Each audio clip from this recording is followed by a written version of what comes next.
460 करोड़ वर्ष पहले प्रचंड धूल के बवंडर से हमारे सौर जगत का जन्म हुआ। धीरे धीरे पृथ्वी शीतल होने लगी, बहुत सारे गैस बाहर निकलने लगे और पृथ्वी के चारों ओर वायुमंडल के रूप में छा गए। इन गैसों ने बिजली की कड़क और बादलों की गरज से मिलकर एमाइनो एसिड का निर्माण किया। प्राय 350 करोड़ वर्ष पहले प्रथम एक कोशिकीय जीव की रचना हुई। लगभग 280 करोड़ वर्ष पहले स्टोमैटोलाइट ने प्रकाश संश्लेषण के द्वारा वायुमंडल में ऑक्सीजन को मुक्त किया। वायुमंडल में ऑक्सीजन के स्तर में निरंतर वृद्धि से 120 करोड़ वर्ष पहले एक से अधिक न्यूक्लियस वाले बहुकोशिकीय जीव का जन्म हुआ। इस क्रमिक विकास से ही प्लैटफॉर्म, जेलीफिश, स्टारफिश, नॉटिलॉयड्स सागर के किनारे वाले अंचल में पौधे फैलाने लगे। बहुत तेजी से विभिन्न प्रजातियों की कई मछलियां विकसित हुई। यहाँ जो विशाल मछली दिख रही है उसका नाम है डार्वियोस्टस।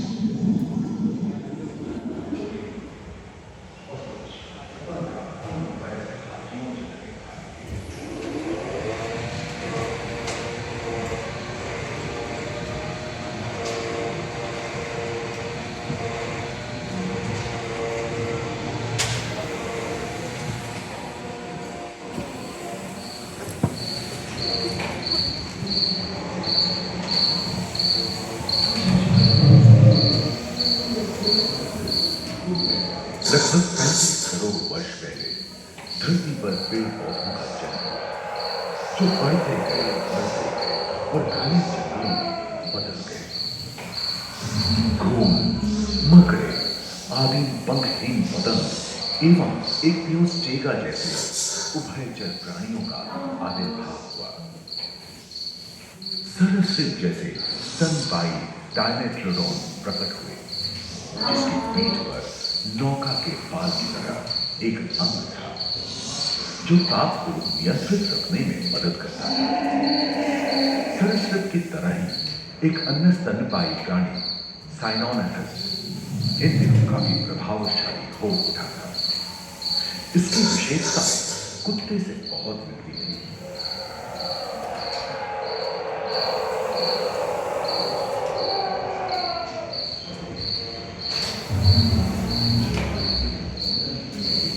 प्राय 1 मीटर तक पंख फैलाने में सक्षम ड्रैगन फ्लाई, साथ ही दिलचिट्टे, बीटल एवं बिच्छू पृथ्वी के चारों ओर फैल गए थे।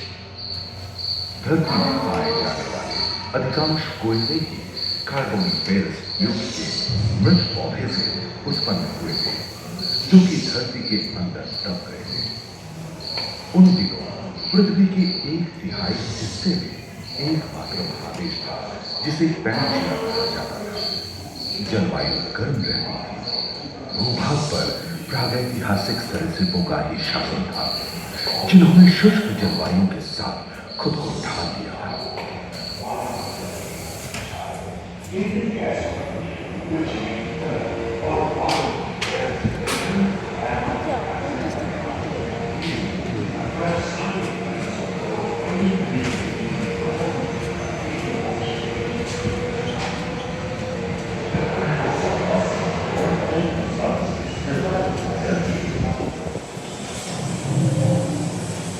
करीबन 5 मीटर लंबे और कच्छ और मगरमच्छ प्लंजर लगभग 22 करोड़ वर्ष पहले हुआ था, जिसकी प्रथम स्तनपायी जीव हमारे जैसे आकार प्राचीन और डायनासोर ने लिया था। प्राय 20 करोड़ वर्ष पहले डायनासोर विभिन्न आकार की और धरती की जलवायु ने खुद को ढाल दिया था। इनमें से कुछ तो गिलहरी की तरह हल्के और कुछ 15 पूर्ण वयस्क हाथियों जितने भाई थे।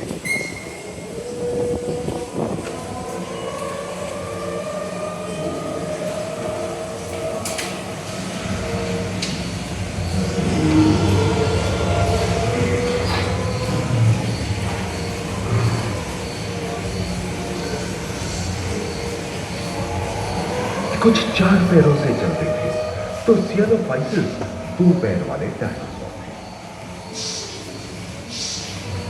ब्रेकियोसॉरस की लंबाई तो प्राय 23 मीटर थी, जो कि एक टेनिस कोर्ट की लंबाई जितनी थी, और इनका वजन 75 टन था। सिर्फ आकाश और सागर में भी छा गए थे। प्लियोसॉरस समुद्र में रहते थे। सबसे प्राचीन उड़न सरीसृप यूनिमोर्फोडॉन हवा में उड़ते थे। इसी दिन प्रथम पक्षी आर्कियोप्टेरॉस का उदय हुआ।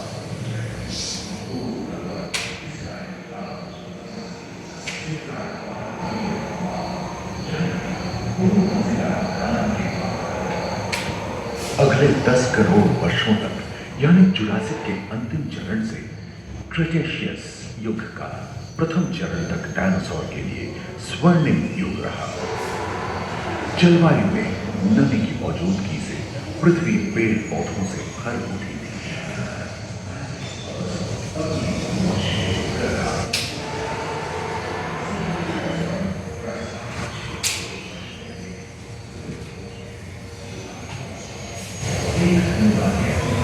पैंजिया महादेश खंडित होने के कारण भारत एशिया की ओर खिसकने लगा था। महादेश वेदों में हलचल होने से ज्वालामुखी के रूप में लावा निकलने लगी। इसके फलस्वरूप आए भूकंप से विभिन्न भौगोलिक आकार एवं आकृतियां निर्मित हुई। स्पाइनोसॉरस के पीठ पर नौका के पाल की तरह एक अंग हुआ करता था, जिससे वो अपने शरीर के ताप को नियंत्रित करता था। वेलोसिराप्टर, कैलिमाइट्स एवं ओविराप्टर जैसे छोटे डायनासोर तो ओलंपिक के तेज धावकों की तरह दौड़ सकते थे। पैरासाउरोपस और ओलिथोसॉरस के सिर पर गलगी होती थी। करीबन 5 मीटर लंबे पंख वाले टेरोनोडॉन उड़ने एवं फिसलने में माहिर थे। सुनने में विचित्र लगे, पर अधिकांश डायनासोर जैसे कि ट्राइसेराटोप्स और एंकिलोसॉरस शाकाहारी थे।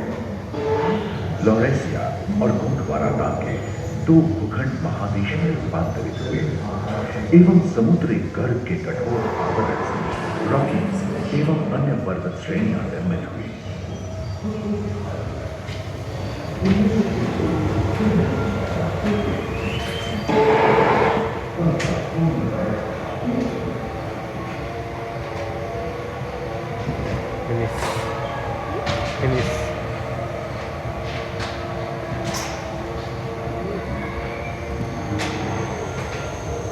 भूमध्य रेखा के पास आबवा में उष्णता बनी रही, परंतु नदियां सूखने लगी थी एवं जंगल कम होने लगे थे।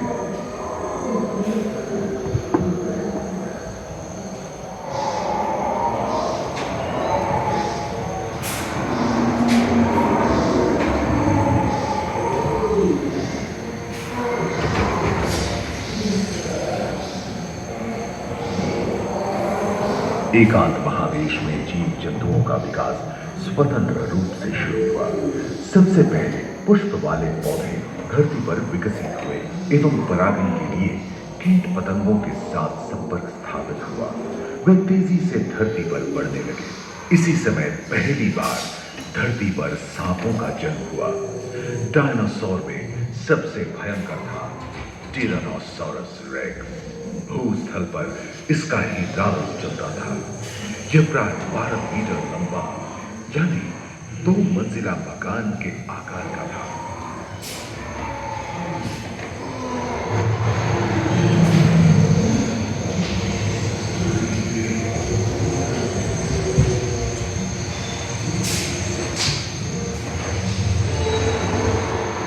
इनके हमले से बचने के लिए शाकाहारी एंकिलोसॉरस अपनी पूंछ के उत्कर का इस्तेमाल करते थे।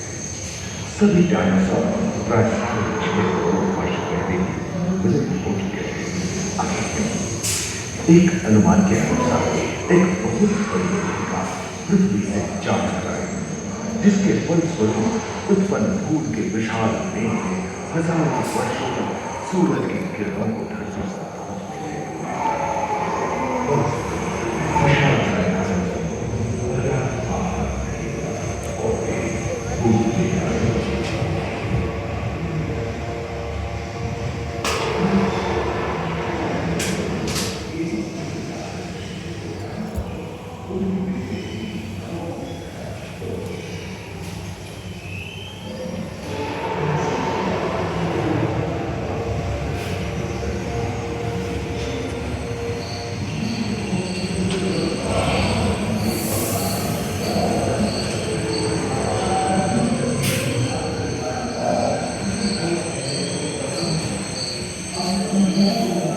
डायनासोर के विलुप्त होने के बाद भूस्थल पर स्तनपायी प्राणियों का आधिपत्य शुरू हुआ। पर्याप्त मात्रा में आहार उपलब्ध होने के कारण छोटे छोटे स्तनपायी प्राणी बड़े आकार में बदलते गए। इसी समय बड़े बड़े शाकाहारी एवं मांसाहारी स्तनपायी प्राणी धरती पर नजर आने लगे। विश्व के कई हिस्से जंगल से हरे भरे हो गए।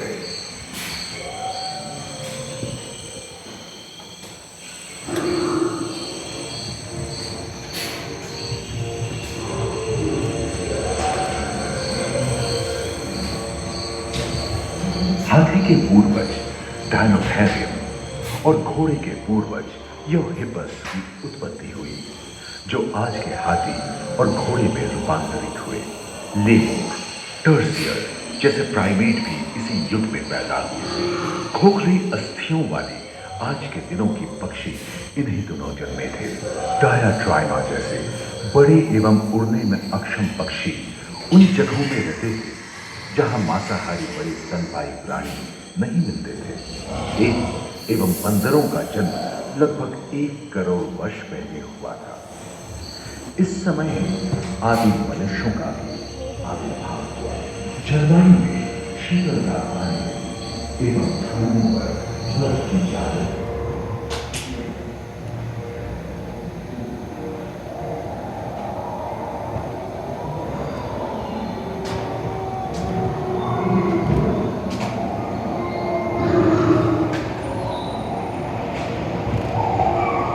पृथ्वी के लंबे इतिहास में झांके तो ऐसे कई मौके रहे हैं जब उत्तरी गोलार्ध के अधिकांश हिस्से बर्फ की चादरों से ढक गए थे, जो आइस एज के नाम से जाना जाता है। हम आज ऐसे ही एक आइस एज में रह रहे हैं जो 20 लाख वर्ष पहले शुरू हुआ था।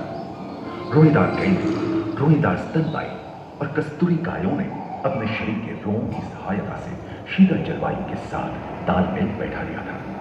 पुष्ट गुंबद आकार के गोलनुमा ट्राइकोटोडॉन जैसे विशाल आर्madillo भी उन दिनों मौजूद थे। सिल्वर टूथ वाले बाघ और विशाल सिंह वाले हिरण जंगल में शान से विचरण करते थे। संभवतः सामने के दांत से मांस को चीरने फाड़ने में हुई अड़चन के कारण यह समय के साथ विलुप्त हो गए। वहीं दानव आकार के हिरण हिंसक जानवरों से बचने के लिए तेजी से नहीं भाग सकते थे। फलस्वरूप वे भी ओझल होने गए। इस समय से ही आधुनिक मानव का क्रमिक विकास शुरू हुआ और विशालकाय स्तनपायी प्राणी धीरे धीरे विलुप्त होने लगे।